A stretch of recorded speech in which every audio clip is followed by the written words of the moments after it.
लड़ीवार कथा राग बिलावल विच आप जी सरवण कर रहे हो।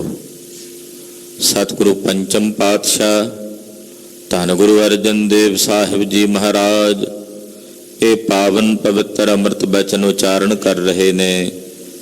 817 अंग ते पावन शब्द प्रारंभ हो रहा है। सरवण करन तो पहला गुरु चरना च हाजरी लवाउंदे आखो जी सतनाम श्री वाहे गुरु साहिब जी। बिलावल महला पंजवा। मन तन प्रभ आराधिया मिल साध समागा।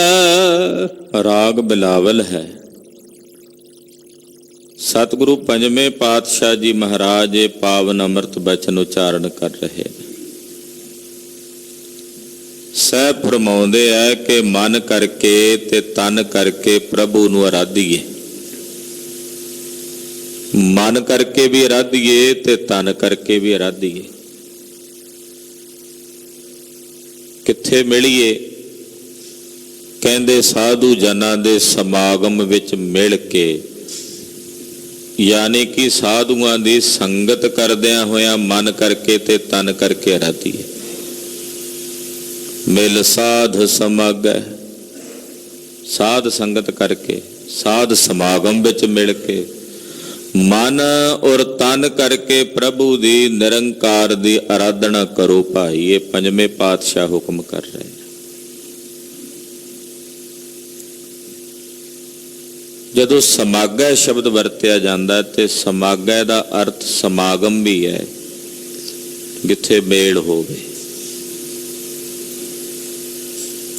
जिथे एक समानता दे सहित मेल होवे उहनूं कह दिंदे ने समागम।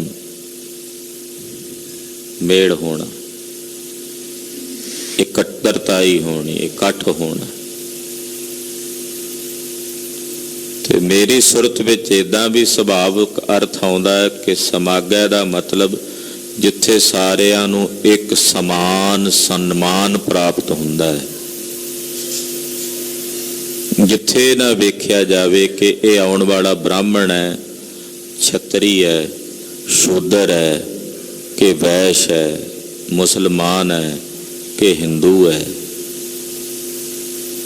सारिआं नूं एक बराबर सन्मान प्राप्त होवे उहनूं कह दिंदे ने समागै।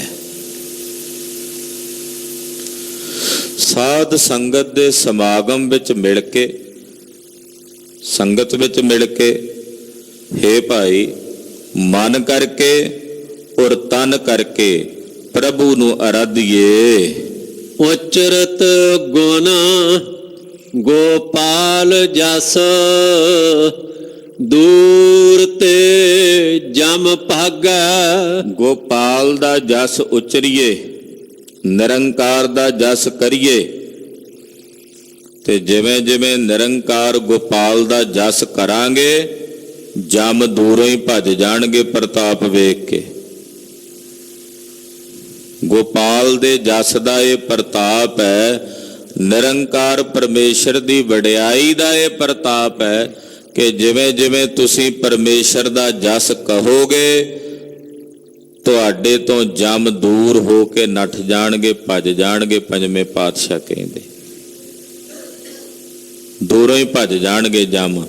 नाम दा ऐसा बड़ा प्रताप है। राम नाम जो जन जपै अन दिन सद जागै।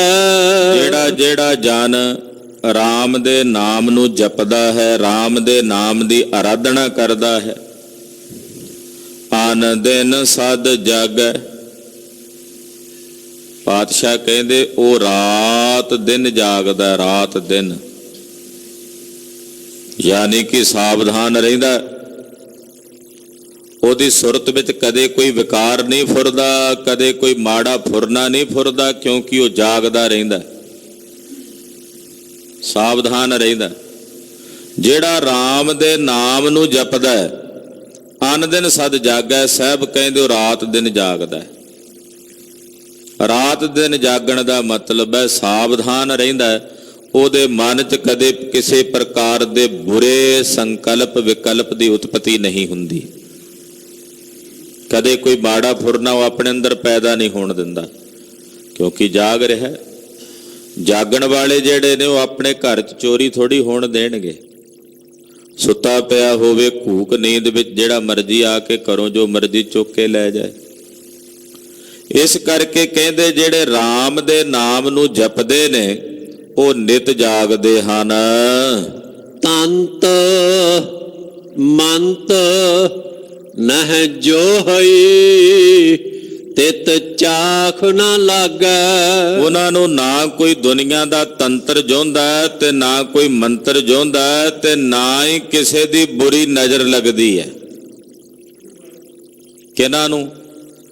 ਪਹਿਲੀ ਪੰਕਤੀ ਚ ਕਹਿ ਆਏ ਨੇ ਜਿਹੜੇ ਨਾਮ ਜਪਦੇ ਆ, ਜਿਹੜੇ ਜਪਦੇ ਨੇ ਸਤਨਾਮ ਸ੍ਰੀ ਵਾਹਿਗੁਰੂ। ਨਾਮ ਜਪਣ ਵਾਲਿਆਂ ਤੇ ਨਾ ਤਾਂ ਕੋਈ ਤੰਤਰ ਚੱਲਦਾ ਤੇ ਨਾ ਹੀ ਕੋਈ ਮੰਤਰ ਚੱਲਦਾ। ਮੰਤਰ, ਤੰਤਰ ਤੇ ਜੰਤਰ ਇਹ ਤਿੰਨ ਕੈਟਾਗਰੀਆਂ ਨੇ। ਮੰਤਰ ਫੂੰਕ ਕੇ ਚਲਾਉਂਦੇ ਆ, ਤੰਤਰ ਕਿਸੇ ਪਾਣੀ ਆਦਿਕ ਚੀਜ਼ ਤੇ ਪੜ੍ਹ ਕੇ ਦਿੰਦੇ ਐ, ਜੰਤਰ ਕੋਈ ਰੱਖ ਆਦਿਕ ਬਣਾ ਕੇ ਕਿਸੇ ਤਰੀਕੇ ਨਾਲ ਪੁੱਠੀਆਂ ਸਿੱਧੀਆਂ ਜੀਆਂ ਲਕੀਰਾਂ ਖਿੱਚ ਕੇ ਬਣਾ ਕੇ ਦੇ ਦਿੰਦੇ ਵੀ ਜਾਓ ਇਹ ਆਪਣੀ ਦੁਕਾਨ ਤੇ ਟੰਗ ਦਿਓ, ਫਲਾਣੀ ਥਾਂ ਤੇ ਕਰ ਦਿਓ। ਇਹ ਮੰਤਰ, ਤੰਤਰ, ਜੰਤਰ ਨੇ। ਫਿਰ ਬੁਰੀ ਨਜ਼ਰ ਹੈ, ਕਹਿ ਦਿੰਦੇ ਜੀ ਫਲਾਣੇ ਨੂੰ ਨਜ਼ਰ ਲੱਗ ਗਈ ਹੈ, ਫਲਾਣੇ ਨੂੰ ਬੁਰੀ ਨਜ਼ਰ ਲੱਗ ਗਈ ਹੈ। ਪਾਤਸ਼ਾਹ ਕਹਿੰਦੇ ਜਿਹੜਾ ਨਾਮ ਜਪਣ ਵਾਲਾ ਨਾ, ਉਹਨੂੰ ਨਾ ਤਾਂ ਕੋਈ ਦੁਨੀਆ ਦਾ ਤੰਤਰ ਜੋਂਦਾ ਹੈ ਤੇ ਨਾ ਕੋਈ ਮੰਤਰ ਜੋਂਦਾ ਹੈ ਤੇ ਨਾ ਹੀ ਕਿਸੇ ਦੀ ਬੁਰੀ ਨਜ਼ਰ ਵਿਆਪਦੀ ਹੈ। ਨਾਮ ਦਾ ਪ੍ਰਤਾਪ ਐਸਾ ਹੈ। ਇੱਕ ਘਟਨਾ, ਕੋਈ ਸੱਜਣ ਕਸ਼ਮੀਰ ਤੋਂ ਬੱਸ ਤੇ ਬੈਠਾ ਅੰਬਾਲੇ ਨੂੰ ਆ ਰਿਹਾ ਸੀ। ਰਾਤ ਦਾ ਸਮਾਂ, ਅੰਮ੍ਰਿਤ ਵੇਲੇ ਪਿੱਛੋਂ ਇੱਕਦਮ ਗੁਰਬਾਣੀ ਦੀ ਆਵਾਜ਼ ਆਈ ਤੇ ਸਿੱਖ ਨੇ ਨਿਗਾਹ ਮਾਰੀ ਤੇ ਇੱਕ ਮੌਲਵੀ ਬੈਠਾ ਹੋਇਆ। ਉਹਨੇ ਨਿਤਨੇਮ ਕੀਤਾ, ਜ਼ੁਬਾਨੀ ਬਾਣੀ ਪੜ੍ਹ ਰਿਹਾ ਹੈ, ਜਪਜੀ ਸਾਹਿਬ ਪੜ੍ਹ ਰਿਹਾ ਹੈ, ਆਸਾ ਦੀ ਵਾਰ ਪੜ੍ਹੀ, ਉਹਨੇ ਸੁਖਮਣੀ ਸਾਹਿਬ ਪੜ੍ਹਿਆ। ਸਿੱਖ ਹੈਰਾਨ ਸੀ। ਰਸਤੇ ਵਿੱਚ ਇੱਕ ਜਗ੍ਹਾ ਤੇ ਢਾਬੇ ਤੇ ਰੁਕੇ ਤੇ ਪੁੱਛਣ ਲੱਗਾ, ਮੌਲਵੀ ਜੀ ਤੁਸੀਂ ਕੀ ਪੜ੍ਹ ਰਹੇ ਹੋ? ਕਹਿੰਦੇ ਤੈਨੂੰ ਨਹੀਂ ਪਤਾ, ਇਹ ਗੁਰੂ ਨਾਨਕ ਦੀ ਕਲਾਮ ਹੈ, ਗੁਰਬਾਣੀ। ਆਖਿਆ ਉਹ ਤਾਂ ਪਤਾ, ਵੀ ਤੁਸੀਂ ਪੜ੍ਹ ਕਿਵੇਂ ਰਹੇ ਹੋ? ਤੁਸੀਂ ਕਿੱਥੋਂ ਇਹ ਬਾਣੀ ਪੜ੍ਹਨੇ ਸਿੱਖੀ? ਕਹਿਣ ਲੱਗਾ ਦਰਅਸਲ ਮੈਂ ਸੀ ਬੜਾ ਵੱਡਾ ਤਾਂਤਰਿਕ, ਕਾਲੇ ਇਲਮਾਂ ਦਾ ਜਾਣਕਾਰ, ਲੋਕਾਂ ਤੇ ਇਲਮ ਪੜ੍ਹ ਕੇ ਉਹਨਾਂ ਦੇ ਪ੍ਰਾਣ ਤੱਕ ਕੱਢਣ ਦੀ ਮੈਂ ਤਾਕਤ ਰੱਖਦਾ ਸਾਂ। ਮੋਗੇ ਦੇ ਇਲਾਕੇ ਵਿੱਚ ਇੱਕ ਨਗਰ ਚੋਂ ਕਹਿੰਦਾ ਕੁਝ ਸੱਜਣ ਮੇਰੇ ਕੋਲ ਕਸ਼ਮੀਰ ਆਏ ਤੇ ਕਹਿੰਦੇ ਸਾਡਾ ਸ਼ਰੀਕ ਹੈ ਤੇ ਛੜਾ ਹੈ, ਉਹਦੀ ਜ਼ਮੀਨ ਤੇ ਸਾਡੀ ਅੱਖ ਹੈ, ਜੇ ਤੂੰ ਕੋਈ ਕਲਾਮ ਪੜ੍ਹੇ ਤਾਂ ਉਹਦੀ ਮੌਤ ਹੋ ਜਾਏ ਤੇ ਅਸੀਂ ਉਹ ਜ਼ਮੀਨ ਸਾਂਭ ਲਈਏ। ਉਦਾਂ ਉਹ ਸਾਡੇ ਦੁਆਲ ਨਹੀਂ, ਨਾ ਸਾਡੇ ਨੇੜੇ ਲੱਗਦਾ। ਕਹਿੰਦਾ ਮੈਂ ਉਹਨਾਂ ਨੂੰ ਕਲਾਮ ਦਿੱਤੀ, ਰੁਪਈਆ 20,000 ਉਹਨਾਂ ਕੋਲੋਂ ਲੈ ਲਿਆ ਵੀ ਇਹ ਜਾ ਕੇ ਉਹਦੇ ਘਰ ਦੇ ਕੋਲ ਜਾ ਕੇ ਦੱਬ ਦਿਓ ਜਾਂ ਰੱਖ ਦਿਓ। ਕਹਿੰਦੇ ਮਹੀਨਾ ਡੇਢ ਲੰਘ ਗਿਆ, ਉਹ ਦੁਬਾਰਾ ਫਿਰ ਆ ਗਏ। ਕਹਿੰਦੇ ਮੌਲਵੀ ਤੇਰੀ ਕਲਾਮ ਨੇ ਕੋਈ ਕੰਮ ਨਹੀਂ ਕੀਤਾ, ਵੀ ਤੂੰ ਲਾਲਚੀ ਹੈ, ਸਾਡੇ ਪੈਸੇ ਮੋੜ। ਉਹਨੇ ਆਖਿਆ ਗੱਲ ਪੈਸਿਆਂ ਦੀ ਨਹੀਂ ਹੈ, ਮੈਂ ਦੁਬਾਰਾ ਪੜ੍ਹਦਾ। ਕਹਿੰਦੇ ਮੈਂ ਦੁਬਾਰਾ ਕਲਾਮ ਪੜ੍ਹੀ, ਫਿਰ ਵੀ ਉਹਦਾ ਕੁਝ ਨਾ ਵਿਗੜਿਆ। ਤੀਜੀ ਵਾਰ ਜਦੋਂ ਮੇਰੇ ਕੋਲ ਆਏ ਤੇ ਮੈਂ ਹੈਰਾਨ ਸੀ ਵੀ ਇਦਾਂ ਕਦੇ ਹੋ ਨਹੀਂ ਸਕਦਾ। ਉਹ ਕਹਿੰਦੇ ਪੈਸੇ ਮੋੜ, ਕਹਿੰਦੇ ਮੈਂ ਪੈਸੇ ਮੋੜ ਦਿੱਤੇ ਵੀ ਆਹ ਲਓ ਪੈਸੇ, ਪਰ ਹੁਣ ਮੈਨੂੰ ਦੱਸੋ ਵੀ ਉਹ ਬੰਦਾ ਉੱਥੇ ਚੱਲ ਕੇ ਮੈਨੂੰ ਵਿਖਾਓ, ਮੈਂ ਨਾਲ ਚੱਲਦਾ, ਉੱਥੇ ਰਹਾਂਗਾ ਤੁਹਾਡੇ, ਉੱਥੇ ਜਾ ਕੇ ਕੋਈ ਆਪਣੀ ਕਲਾਮ ਪੜਾਂਗਾ। ਲੈ ਗਏ ਨਾਲ, ਵਿਖਾ ਦਿੱਤਾ। ਇੱਕ ਸਧਾਰਨ ਜਿਹਾ ਬੰਦਾ ਪਜਾਮਾ ਕਮੀਜ਼ ਪਾਇਆ ਹੋਇਆ, ਖੇਤਾਂ ਨੂੰ ਰੋਜ਼ ਸਵੇਰੇ ਜਾਂਦਾ ਸੀ, ਉਹ ਵਿਖਾ ਦਿੱਤਾ। ਕੋਲ ਰਹਿ ਕੇ ਆਪਣੀਆਂ ਕਲਾਮਾਂ ਮੰਤਰ ਤੰਤਰ ਜੋ ਇਹਨੂੰ ਆਉਂਦੇ ਸੀ ਫੂਕਣ ਲੱਗਾ, ਪਰ ਉਹਦੇ ਤੇ ਕੋਈ ਅਸਰ ਨਹੀਂ ਹੋਇਆ। 10 ਕੁ ਦਿਨਾਂ ਬਾਅਦ ਉਹਨੂੰ ਰੋਕ ਕੇ ਬਾਂਹ ਫੜ ਕੇ ਕਹਿੰਦਾ, ਉਹ ਸੱਜਣਾ ਤੂੰ ਕਿਸ ਮਿੱਟੀ ਦਾ ਬਣਿਆ, ਤੇਰੇ ਤੇ ਕੋਈ ਕਲਾਮ ਨਹੀਂ ਚੱਲਦੀ ਮੇਰੀ, ਅੱਜ ਤਾਈਂ ਐਸਾ ਹੋਇਆ ਨਹੀਂ। ਉਹਨੇ ਸਾਰਾ ਮਸਲਾ ਦੱਸਿਆ ਵੀ ਇਦਾਂ ਤੇਰੇ ਸ਼ਰੀਕ ਮੈਨੂੰ ਲੈ ਕੇ ਆਏ ਆ, ਵੀ ਇਹ ਗੱਲਬਾਤ ਹੈ, ਵੀ ਤੂੰ ਐਸਾ ਕੀ ਪੜ੍ਹਦਾ ਵੀ ਤੇਰੇ ਤੇ ਮੇਰੀ ਕਲਾਮ ਨਹੀਂ ਚੱਲਦੀ। ਉਹਨੇ ਆਖਿਆ, ਮੈਂ ਗੁਰੂ ਕਾ ਅੰਮ੍ਰਿਤਧਾਰੀ ਸਿੰਘ ਹਾਂ, ਸਤਿਗੁਰਾਂ ਦੀ ਅੰਮ੍ਰਿਤ ਬਾਣੀ, 5 ਬਾਣੀਆਂ ਦਾ, ਸੁਖਮਣੀ ਸਾਹਿਬ ਦਾ ਤੇ ਆਸਾ ਦੀ ਵਾਰ ਦਾ ਨਿਤਨੇਮ ਕਰਦਾ। ਸਤਿ ਸ੍ਰੀ ਅਕਾਲ। ਮੇਰੇ ਕੋਲ ਤਾਂ ਇਹੀ ਗੁਰੂ ਦੀ ਕਲਾਮ ਹੈ, ਇਹੀ ਮੇਰੇ ਲਈ ਸਭ ਤੋਂ ਉੱਚਾ ਸੁੱਚਾ ਮੰਤਰ ਹੈ। ਉਹ ਕਹਿੰਦਾ ਹੈ ਕਿ ਤੁਹਾਡੇ ਗੁਰਬਾਣੀ ਵਿੱਚ ਇੰਨੀ ਸ਼ਕਤੀ ਹੈ ਤੇ ਲੋਕ ਆ ਕਲਮਾਂ ਪੜਨ ਵਾਲਿਆਂ ਦੇ ਕੋਲ ਭੱਜੇ ਫਿਰਦੇ ਆ। ਕਹਿੰਦਾ ਮੈਂ ਹੈਰਾਨ ਆ। ਮੈਂ ਹੱਥ ਜੋੜ ਕੇ ਉਹਨੂੰ ਬੇਨਤੀ ਕੀਤੀ ਕਿ ਮੈਨੂੰ ਇਹ ਬਾਣੀ ਪੜ੍ਹਨੀ ਸਿਖਾ ਦੇ। ਕਹਿੰਦਾ ਉਹਦੇ ਕੋਲ ਰਹਿ ਕੇ ਮੈਂ ਗੁਰਬਾਣੀ ਪੜ੍ਹਨੀ ਸਿੱਖੀ। ਪੜ੍ਹਦਿਆਂ ਇਹਨੂੰ ਜ਼ੁਬਾਨੀ ਕੰਠ ਕਰ ਲਿਆ। ਹੁਣ ਮੈਂ ਆਪਣੀ ਨਮਾਜ਼ ਵੀ ਪੜ੍ਹਦਾ, ਪਰ ਨਾਲ ਇਹ ਗੁਰਬਾਣੀ ਦਾ ਜਾਪ ਵੀ ਕਰਦਾ ਕਿ ਗੁਰੂ ਨਾਨਕ ਦੀ ਕਲਾਮ ਵਿੱਚ ਇੰਨੀ ਸ਼ਕਤੀ ਹੈ। ਅੱਜ ਗੁਰਬਾਣੀ ਦਾ ਪੱਲਾ ਛੱਡ ਕੇ ਲੋਕ ਵਹਿਮਾਂ ਭਰਮਾਂ 'ਚ ਪਏ ਹੋਏ ਪਖੰਡੀਆਂ ਸਾਧਾਂ ਤੇ ਦੰਭੀਆਂ ਦੇ ਕੋਲ ਜਾ ਕੇ ਮੰਤਰ ਜੰਤਰ ਫਕਾਉਂਦੇ ਫਿਰਦੇ ਆ। ਗੁਰੂ ਖਾਲਸਾ ਜੀ, ਇਹ ਮੂਰਖਤਾ ਦੀ ਨਿਸ਼ਾਨੀ ਹੈ। ਸਤਿਗੁਰਾਂ ਦੀ ਬਾਣੀ ਪੜਨ ਵਾਲਾ, ਗੁਰਬਾਣੀ ਸੁਣਨ ਵਾਲਾ, ਨਾਮ ਜਪਣ ਵਾਲਾ, ਮਹਾਰਾਜ ਜੀ ਕਹਿੰਦੇ ਉਹਦੇ ਤੇ ਨਾ ਕੋਈ ਦੁਨੀਆ ਦਾ ਤੰਤਰ ਚੱਲਦਾ, ਨਾ ਮੰਤਰ ਚੱਲਦਾ, ਤੇ ਨਾ ਹੀ ਕਿਸੇ ਦੀ ਬੁਰੀ ਨਜ਼ਰ ਉਹਨੂੰ ਵਿਆਪਦੀ ਹੈ। ਤੇ ਚਾਖ ਨਾ ਲੱਗੈ, ਉਹਨੂੰ ਕਿਸੇ ਦੀ ਬੁਰੀ ਨਜ਼ਰ ਵੀ ਨਹੀਂ ਵਿਆਪਦੀ। ਰਹਾਉ ਕਾਮ ਕ੍ਰੋਧ ਮਦ ਮਾਨ ਮੋਹ ਬਿਨਸੇ ਅਨਰਾਗੈ। ਪਰਮੇਸ਼ਰ ਨਾਲ ਪ੍ਰੇਮ ਕਰੀਏ ਨਾ, ਅਨਰਾਗੈ ਦਾ ਮਤਲਬ ਹੁੰਦਾ ਅਨੁਰਾਗ, ਪ੍ਰੇਮ। ਪਰਮੇਸ਼ਰ ਨਾਲ ਪ੍ਰੇਮ ਕੀਤਿਆਂ ਮਨ ਵਿੱਚੋਂ ਕਾਮ, ਕ੍ਰੋਧ, ਹੰਕਾਰ, ਮਾਣ, ਮੋਹ, ਇਹ ਸਾਰੇ ਵਿਕਾਰ ਬਿਨਸ ਜਾਂਦੇ ਨੇ ਜਦੋਂ ਰੱਬ ਨਾਲ ਪ੍ਰੇਮ ਪੈ ਜਾਏ, ਜਦੋਂ ਪਰਮੇਸ਼ਰ ਨਾਲ ਪ੍ਰੀਤ ਪੈ ਜਾਏ। ਕਿਉਂਕਿ ਪਰਮੇਸ਼ਰ ਪ੍ਰੇਮਮਈ ਹੈ ਔਰ ਪ੍ਰੇਮਮਈ ਹੋ ਕੇ ਸਾਰਿਆਂ ਵਿੱਚ ਵਿਆਪਕ ਹੈ। ਜਤਰ ਤਤਰ ਦਿਸਾ ਵਿਸਾ ਹੋਏ ਫੈਲਿਓ ਅਨੁਰਾਗ। ਸਰਬ ਥਾਈਂ ਪ੍ਰੇਮ ਰੂਪ ਹੋ ਕੇ ਉਹ ਸਰਬ ਥਾਵਾਂ 'ਚ ਵਿਆਪਕ ਹੋ ਰਿਹਾ ਹੈ। ਜਿਹੜੇ ਉਸ ਨਾਲ ਪ੍ਰੇਮ ਕਰਦੇ ਹਨ ਉਹਨਾਂ ਅੰਦਰੋਂ ਕਾਮ, ਕ੍ਰੋਧ, ਲੋਭ, ਮੋਹ, ਮਾਣ, ਬਮਾਣ, ਹੰਕਾਰ, ਇਹ ਸਾਰੇ ਵਿਕਾਰ ਬਿਨਸ ਜਾਂਦੇ ਹਨ। ਆਨੰਦ ਮਗਨ ਰਸ ਰਾਮ ਰੰਗ ਨਾਨਕ ਸਰਨਾਗੈ। ਮਹਾਰਾਜ ਜੀ ਕਹਿੰਦੇ ਜਿਹੜੇ ਉਸ ਮਾਲਕ ਦੀ ਸ਼ਰਨ 'ਚ ਪੈ ਗਏ ਉਹ ਆਨੰਦ 'ਚ ਮਗਨ ਹੋ ਜਾਂਦੇ ਨੇ ਤੇ ਰਾਮ ਦੇ ਰੰਗ ਵਿੱਚ ਰੰਗੇ ਹੋਏ ਪਰਮੇਸ਼ਰ ਦੇ ਪ੍ਰੇਮ ਦੇ ਰਸ ਨੂੰ ਮਾਣਦੇ ਹਨ। ਬਿਲਾਵਲ ਮਹੱਲਾ ਪੰਜਵਾ। ਜੀ ਜੁਗਤ ਵਸ ਪ੍ਰਭੂ ਕੈ ਜੋ ਕਹੈ ਸੋ ਕਰਨਾ। ਜਿਤਨੇ ਸੰਸਾਰ ਦੇ ਜੀ ਨੇ ਉਹਨਾਂ ਦੀ ਜਿਹੜੀ ਜੁਗਤ ਹੈ, ਉਹਨਾਂ ਦੇ ਖਾਣਾ, ਉਹਨਾਂ ਨੂੰ ਖਿਲਾਉਣ ਦੀ, ਪਹਿਨਾਉਣ ਦੀ, ਉਹ ਸਾਰੀ ਜੁਗਤ ਪਰਮੇਸ਼ਰ ਨੇ ਆਪਣੇ ਵਸ 'ਚ ਰੱਖੀ ਹੈ, ਸਭ ਨੂੰ ਪਾਲ ਰਿਹਾ ਹੈ। ਜਿਤਨੀ ਜੁਗਤ ਹੈ ਕਿਉਂਕਿ ਜੁਗਤ ਨਾਲ ਹੀ ਸੰਸਾਰ ਚੱਲ ਰਿਹਾ ਹੈ, ਜੀਵ ਚੱਲ ਰਹੇ ਨੇ। ਤੋ ਸੰਸਾਰ ਦੇ ਜੀਵਾਂ ਦੀ ਜਿਤਨੀ ਜੁਗਤ ਹੈ ਉਹ ਜੁਗਤ ਪ੍ਰਭੂ ਨੇ ਆਪਣੇ ਵਸ 'ਚ ਰੱਖੀ ਹੈ। ਸਿੱਖ ਦਾ ਇਹ ਕਰਤੱਵ ਬਣਦਾ ਕਿ ਵਾਹਿਗੁਰੂ ਪਰਮੇਸ਼ਰ ਜੋ ਕਹਿੰਦਾ, ਗੁਰੂਦੇਵ ਜੋ ਕਹਿੰਦੇ ਹੈ, ਉਹਦੇ ਮੁਤਾਬਕ ਉਹੀ ਕੁਝ ਕਰਨਾ ਜੋ ਗੁਰੂ ਨੇ ਕਿਹਾ। ਜੋ ਕਹੇ ਸੋ ਕਰਨਾ, ਜੋ ਗੁਰੂ ਨੇ ਕਿਹਾ ਸਿੱਖ ਨੇ ਉਹ ਕਰਨਾ। ਜਦੋਂ ਸਿੱਖ ਉਹੀ ਕਰਦਾ ਜੋ ਗੁਰੂ ਕਹਿੰਦਾ ਹੈ ਤੇ ਫਿਰ ਐਸਾ ਸਿੱਖ ਗੁਰੂ ਨੂੰ ਭਾਉਂਦਾ ਹੈ।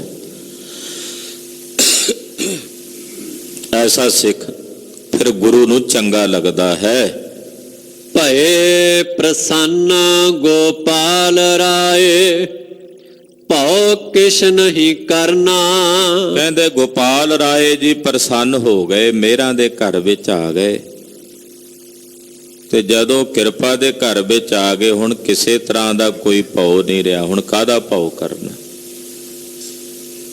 ਯਾਨੀ ਕਿ ਪਰਮੇਸ਼ਰ ਦੀ ਦਇਆ ਨਾਲ ਨਿਰਭੈ ਅਵਸਥਾ ਦੀ ਪ੍ਰਾਪਤੀ ਹੋ ਗਈ। ਹੁਣ ਕਿਸੇ ਵੀ ਪ੍ਰਕਾਰ ਦਾ ਕੋਈ ਖੌਫ ਤੇ ਕੋਈ ਭਉ ਨਹੀਂ ਰਿਹਾ। ਦੁਖ ਨਾ ਲਾਗੈ ਕਦੇ ਤੁਧ, ਪਾਰ ਬ੍ਰਹਮ ਚਿਤਾਰੇ। ਹੇ ਭਾਈ, ਜੇ ਤੂੰ ਉਸ ਪਾਰ ਬ੍ਰਹਮ ਪਰਮੇਸ਼ਰ ਨੂੰ ਚੇਤੇ ਕਰੇ ਤਾਂ ਤੈਨੂੰ ਕਦੇ ਵੀ ਕਿਸੇ ਪ੍ਰਕਾਰ ਦਾ ਦੁੱਖ ਨਹੀਂ ਲੱਗੇਗਾ, ਦੁੱਖ ਨਹੀਂ ਵਿਆਪੇਗਾ। ਦੁੱਖ ਨਾ ਲਾਗੈ ਕਦੇ ਤੁਧ, ਪਾਰ ਬ੍ਰਹਮ ਚਿਤਾਰੇ। ਪਾਰ ਬ੍ਰਹਮ ਨੂੰ ਚੇਤੇ ਕੀਤਿਆਂ ਤੈਨੂੰ ਕਦੇ ਕਿਸੇ ਪ੍ਰਕਾਰ ਦਾ ਦੁੱਖ ਨਹੀਂ ਵਿਆਪੇਗਾ। ਜਮ ਕੰਕਰ ਨੇੜ ਨਾ ਆਵਈ, ਗੁਰ ਸਿੱਖ ਪਿਆਰੇ।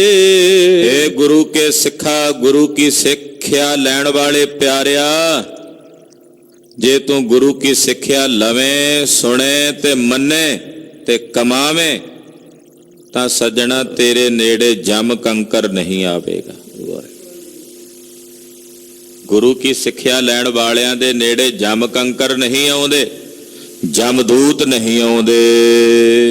ਰਹਾਉ ਕਾਰਣ ਕਾਰਣ ਸਮਰੱਥ ਹੈ, ਤਿਸ ਬਿਨ ਨਹੀਂ ਹੋਰ। ਵਾਹਿਗੁਰੂ ਕਰਨ ਵਾਲਾ ਵੀ ਹੈ ਤੇ ਸਾਰੇ ਜਗਤ ਦਾ ਕਾਰਨ ਹੈ ਤੇ ਸਮਰੱਥ ਹੈ। ਕਰਨ ਤੇ ਕਰਾਉਣ ਵਿੱਚ ਸਮਰੱਥ ਹੈ, ਕਰਨ ਵਾਲਾ ਵੀ ਤੇ ਕਰਾਉਣ ਦੇ ਵਿੱਚ ਵੀ ਸਮਰੱਥ ਹੈ। ਐਸਾ ਸਮਰੱਥ ਹੈ ਕਿ ਉਸ ਸਮਰੱਥ ਹਰੀ ਪਰਮੇਸ਼ਰ ਤੋਂ ਬਿਨਾਂ ਕੋਈ ਹੋਰ ਨਹੀਂ ਹੈ। ਤਿਸ ਬਿਨ ਨਹੀਂ ਹੋਰ, ਤਿਸ ਤੋਂ ਬਿਨਾਂ ਹੋਰ ਕੋਈ ਨਹੀਂ ਹੈ। ਉਹ ਸਰਵ ਕਲਾ ਸਮਰੱਥ ਦੇਵ ਹੈ, ਜੋ ਚਾਹੇ ਮਰਜ਼ੀ ਕਰ ਸਕਦਾ, ਜੋ ਚਾਹੇ ਮਰਜ਼ੀ ਕਰਾ ਸਕਦਾ। ਕੁਝ ਵੀ ਕਰਨ ਦੀ ਸਮਰੱਥਾ ਉਹਦੇ ਕੋਲ ਹੈ ਤੇ ਕੁਝ ਵੀ ਕਰਾਉਣ ਦੀ ਸਮਰੱਥਾ ਵੀ ਉਹਦੇ ਕੋਲ ਹੈ, ਔਰ ਕੁਝ ਵੀ ਕਰਨ ਦੀ ਸਮਰੱਥਾ ਵੀ ਉਹਦੇ ਕੋਲ ਹੈ। ਕਰਨ ਵਾਲਾ, ਕਰਾਉਣ ਵਾਲਾ ਤੇ ਕਰਨ ਵਾਲਾ। ਕਾਰਨ ਵੀ ਆਪ ਹੈ, ਕਾਰਜ ਵੀ ਆਪ ਹੈ ਤੇ ਕਰਤਾ ਵੀ ਆਪ ਹੈ। ਵੈਸੇ ਕਾਰਨ, ਕਾਰਜ ਤੇ ਕਰਤਾ ਤਿੰਨੋਂ ਵੱਖੋ ਵੱਖਰੇ ਹੁੰਦੇ ਹੈ। ਕੱਪੜੇ ਦਾ ਕਾਰਨ ਹੈ ਧਾਗਾ, ਕੱਪੜਾ ਹੈ ਕਾਰਜ, ਔਰ ਉਸ ਕੱਪੜੇ ਨੂੰ ਬਣਾਉਣ ਵਾਲਾ ਜੁਲਾਹਾ ਹੈ ਕਰਤਾ। ਕਰਤਾ ਵੱਖਰਾ ਹੋ ਗਿਆ, ਕਾਰਨ ਧਰਤੀ ਤੋਂ ਪੈਦਾ ਹੋਇਆ ਤੇ ਕਾਰਜ ਜਿਹੜਾ ਕੱਪੜਾ ਹੋਇਆ ਵੱਖਰਾ। ਤਿੰਨੇ ਵੱਖੋ ਵੱਖਰੇ ਨੇ। ਪਰ ਪਾਰ ਬ੍ਰਹਮ ਪਰਮੇਸ਼ਰ ਇਸ ਸ੍ਰਿਸ਼ਟੀ ਦਾ ਕਾਰਨ ਵੀ ਆਪ ਹੈ, ਕਾਰਜ ਵੀ ਆਪ ਹੈ, ਔਰ ਇਸ ਨੂੰ ਕਰਨੇ ਵਾਲਾ ਕਰਤਾ ਵੀ ਆਪ ਹੈ, ਸਮਰੱਥ ਹੈ। ਇਸ ਨਿਰੰਕਾਰ ਵਾਹਿਗੁਰੂ ਪਰਮੇਸ਼ਰ ਤੋਂ ਬਿਨਾਂ ਹੋਰ ਕੋਈ ਨਹੀਂ। ਨਾਨਕ ਪ੍ਰਭ ਸਰਣਾਗਤੀ, ਸਾਚਾ ਮਨ ਜੋਰ। ਧੰਨ ਸ਼੍ਰੀ ਗੁਰੂ ਅਰਜਨ ਦੇਵ ਸਾਹਿਬ ਪੰਜਵੇਂ ਪਾਤਸ਼ਾਹ ਕਹਿੰਦੇ, ਮੈਂ ਉਸ ਪ੍ਰਭੂ ਦੀ ਸ਼ਰਨ ਵਿੱਚ ਹਾਂ, ਉਸ ਦੀ ਪਨਾਹ ਵਿੱਚ ਹਾਂ। ਉਸੇ ਸੱਚੇ ਦਾ ਮੇਰੇ ਮਨ ਨੂੰ ਆਸਰਾ ਹੈ, ਉਸੇ ਸੱਚੇ ਦੀ ਮੇਰੇ ਮਨ ਨੂੰ ਟੇਕ ਹੈ। ਬਿਲਾਵਲ ਮਹੱਲਾ ਪੰਜਵਾ। ਸਿਮਰ ਸਿਮਰ ਪ੍ਰਭ ਆਪਣਾ, ਨਾਠਾ ਦੁਖ ਠਾਓ। ਰਾਗ ਬਿਲਾਵਲ ਹੈ, ਪੰਜਵੇਂ ਪਾਤਸ਼ਾਹ ਜੀ ਫਰਮਾਉਂਦੇ ਆ ਆਪਣੇ ਪ੍ਰਭੂ ਨੂੰ ਸਿਮਰੋ। ਸਿਮਰ ਸਿਮਰ ਪ੍ਰਭ ਆਪਣਾ, ਆਪਣੇ ਪ੍ਰਭੂ ਨੂੰ ਸਿਮਰੋ। ਸਿਮਰ ਸਿਮਰੋਗੇ ਤਾਂ ਫਿਰ ਨਾਠਾ ਦੁੱਖ ਠਾਓ। ਕਹਿੰਦੇ ਥਾਂ ਤੋਂ ਹੀ ਦੁੱਖ ਨਸ ਜਾਏਗਾ, ਜਮਾਂ ਹੀ ਦੁੱਖਾਂ ਦੀ ਨਿਰਵਿਰਤੀ ਹੋ ਜਾਏਗੀ ਮੁੱਢ ਤੋਂ ਹੀ। ਹਾਂਜੀ। ਬਿਸਰਾਮ ਪਾਏ ਮਿਲ ਸਾਧ ਸੰਗ, ਤਾਤੇ ਬਹੁੜ ਨਾ ਧਾਓ। ਸਾਧ ਸੰਗਤ ਵਿੱਚ ਮਿਲ ਕੇ ਆ ਕੇ ਵਿਸ਼ਰਾਮ ਪ੍ਰਾਪਤ ਕਰ ਲਿਆ, ਟਿਕਾਣਾ ਪ੍ਰਾਪਤ ਕਰ ਲਿਆ। ਐਸਾ ਟਿਕਾਣਾ ਸਾਧ ਸੰਗਤ ਵਿੱਚ ਆ ਮਿਲਿਆ ਜਿੱਥੇ ਆ ਕੇ ਟਿਕਣ ਤੋਂ ਬਾਅਦ ਹੁਣ ਕਿਸੇ ਹੋਰ ਥਾਂ ਤੇ ਦੌੜ ਕੇ ਭੱਜ ਕੇ ਇਹ ਮਨ ਨਹੀਂ ਜਾਂਦਾ। ਬਹੁੜ ਨਾ ਧਾਓ, ਹੁਣ ਕਿਤੇ ਨਹੀਂ ਭੱਜਦਾ, ਹੁਣ ਇਹ ਮਨ ਕਿਤੇ ਨਹੀਂ ਨੱਠਦਾ। ਕਿਉਂ? ਕਿਉਂਕਿ ਹੁਣ ਇਹਨੂੰ ਸਾਧ ਸੰਗਤ ਵਿੱਚ ਸਥਿਤੀ ਮਿਲ ਗਈ ਹੈ, ਸਾਧ ਸੰਗਤ ਵਿੱਚ ਟਿਕਾਣਾ ਮਿਲ ਗਿਆ ਹੈ। ਬਲਿਹਾਰੀ ਗੁਰ ਆਪਣੇ, ਚਰਨਨ ਬਲ ਜਾਓ। ਮੈਂ ਆਪਣੇ ਗੁਰੂ ਤੋਂ ਬਲਿਹਾਰ ਜਾਂਦਾ ਹਾਂ, ਆਪਣੇ ਗੁਰੂ ਤੋਂ ਵਾਰੇ ਵਾਰੇ ਜਾਂਦਾ ਹਾਂ, ਆਪਣੇ ਗੁਰੂ ਦੇ ਚਰਨਾਂ ਤੋਂ ਬਲਿਹਾਰ ਜਾਂਦਾ ਹਾਂ। ਚਰਨਨ ਬਲ ਜਾਓ, ਮਹਾਰਾਜ ਤੁਹਾਡੇ ਚਰਨਾਂ ਤੋਂ ਬਲਿਹਾਰ, ਤੁਹਾਡੇ ਸੋਹਣੇ ਜੇ ਸਰੂਪ ਤੋਂ ਬਲਿਹਾਰ ਜਾਵਾ। ਆਨੰਦ ਸੁਖ ਮੰਗਲ ਬਨੇ, ਪੇਖਤ ਗੁਣ ਗਾਓ। ਕਹਿੰਦੇ ਅਨੇਕ ਪ੍ਰਕਾਰ ਦੇ ਆਨੰਦ ਮੰਗਲ ਸੁਖ ਬਣ ਗਏ ਨੇ ਮਹਾਰਾਜ, ਜਿਨ੍ਹਾਂ ਨੂੰ ਵੇਖਦਿਆਂ ਮੈਂ ਤੁਹਾਡੇ ਗੁਣਾਂ ਨੂੰ ਗਾਇਨ ਕਰਦਾ ਹਾਂ ਕਿ ਜਿੰਨੇ ਆਨੰਦ ਮੰਗਲ ਸੁਖ ਨੇ ਸਾਹਿਬ ਜੀ ਤੁਹਾਡੇ ਦਿੱਤੇ ਹੋਏ ਨੇ। ਇਹਨਾਂ ਆਨੰਦ ਮੰਗਲਾਂ ਨੂੰ ਵੇਖ ਕੇ, ਸੁੱਖਾਂ ਨੂੰ ਵੇਖ ਕੇ ਮਹਾਰਾਜ ਜੀ ਮੈਂ ਤੁਹਾਡੇ ਗੁਣਾਂ ਨੂੰ ਗਾਉਂਦਾ ਹਾਂ। ਰਹਾਓ ਕਥਾ ਕੀਰਤਨ ਰਾਗ ਨਾਦ ਧੁਨ, ਇਹੋ ਬਨਿਓ ਸੁਆਓ। ਕੈਸਾ ਸੁੰਦਰ ਸੁਆਓ ਬਣਿਆ ਕਿ ਵਾਹਿਗੁਰੂ ਜੀ ਦੀ ਕਥਾ ਹੋ ਰਹੀ ਹੈ, ਕੀਰਤਨ ਹੋ ਰਿਹਾ ਰਾਗ ਨਾਦ ਵਿੱਚ, ਸੋਹਣੀ ਧੁਨ ਦੇ ਵਿੱਚ, ਪ੍ਰੇਮ ਸਹਿਤ। ਤੇ ਜਿੱਥੇ ਕਥਾ ਹੋ ਰਹੀ ਹੋਵੇ, ਜਿੱਥੇ ਰਾਗ ਨਾਦ ਸਹਿਤ ਕੀਰਤਨ ਹੋ ਰਿਹਾ ਹੋਵੇ, ਕਹਿੰਦੇ ਫਿਰ ਉੱਥੇ ਤਾਂ ਸੁਆਓ ਬਣਨਾ ਹੀ ਸੀ, ਸੋਹਣਾ ਆਨੰਦ ਬਣਨਾ ਹੀ ਸੀ। ਕਹਿੰਦੇ ਉੱਥੇ ਤਾਂ ਮਾਤ ਲੋਕ ਦੀ ਧਰਤੀ ਤੇ ਮਾਨੋ ਜਿਵੇਂ ਪ੍ਰਤੱਖ ਸੱਚਖੰਡ ਵਰਤ ਰਿਹਾ ਹੈ। ਨਾਨਕ ਪ੍ਰਭ ਸੋ ਪ੍ਰਸੰਨ ਭਏ, ਬਾਸ਼ਤ ਫਲ ਪਾਓ। ਪੰਜਵੇਂ ਪਾਤਸ਼ਾਹ ਕਹਿੰਦੇ ਪ੍ਰਭੂ ਜੀ ਮੇਰੇ ਤੇ ਵਿਸ਼ੇਸ਼ ਕਰਕੇ ਪ੍ਰਸੰਨ ਹੋਏ ਨੇ। ਜੋ ਮੈਂ ਮਨ 'ਚ ਚਾਹੁੰਦਾ ਸਾਂ ਉਹ ਫਲ ਮੈਨੂੰ ਵਾਹਿਗੁਰੂ ਜੀ ਕੋਲੋਂ ਪ੍ਰਾਪਤ ਹੋ ਗਏ ਹਨ। ਬਿਲਾਵਲ ਮਹੱਲਾ ਪੰਜਵਾ। ਧੰਨ ਗੁਰੂ ਅਰਜਨ ਦੇਵ ਸਾਹਿਬ ਜੀ ਰਾਗ ਬਿਲਾਵਲ 'ਚ ਸ਼ਬਦ ਉਚਾਰ ਰਹੇ ਨੇ। ਦਾਸ ਤੇਰੇ ਕੀ ਬੇਨਤੀ, ਰਿਦ ਕਰ ਪਰਗਾਸ। ਮਹਾਰਾਜ ਜੀ ਤੁਹਾਡੇ ਇਸ ਦਾਸ ਦੀ, ਗਰੀਬੜੇ ਸੇਵਕ ਦੀ ਅਰਦਾਸ ਹੈ, ਬੇਨਤੀ ਹੈ, ਕਿਰਪਾ ਕਰੋ ਮੇਰੇ ਹਿਰਦੇ ਵਿੱਚ ਆਪਣੇ ਨਾਮ ਦਾ ਪ੍ਰਕਾਸ਼ ਕਰੋ। ਮੇਰੀ ਬੇਨਤੀ ਹੈ ਸਾਹਿਬ ਜੀ ਕਿ ਆਪਣੇ ਇਸ ਗਰੀਬ ਸੇਵਕ ਦੇ ਹਿਰਦੇ ਵਿੱਚ, ਨਿਮਾਣੇ ਸੇਵਕ ਦੇ ਹਿਰਦੇ ਵਿੱਚ ਆਪਣੇ ਨਾਮ ਦਾ, ਆਪਣੀ ਬੰਦਗੀ ਦਾ ਪ੍ਰਕਾਸ਼ ਕਰੋ। ਤੁਮਰੀ ਕਿਰਪਾ ਤੇ ਪਾਰ ਬ੍ਰਹਮ, ਦੋਖਨ ਕੋ ਨਾਸ। ਮਹਾਰਾਜ ਜੀ ਤੁਹਾਡੀ ਕਿਰਪਾ ਨਾਲ ਪਾਰ ਬ੍ਰਹਮ ਜੀ ਜੀਵ ਦੇ ਸਾਰੇ ਦੁੱਖਾਂ ਦਾ ਨਾਸ ਹੁੰਦਾ ਹੈ।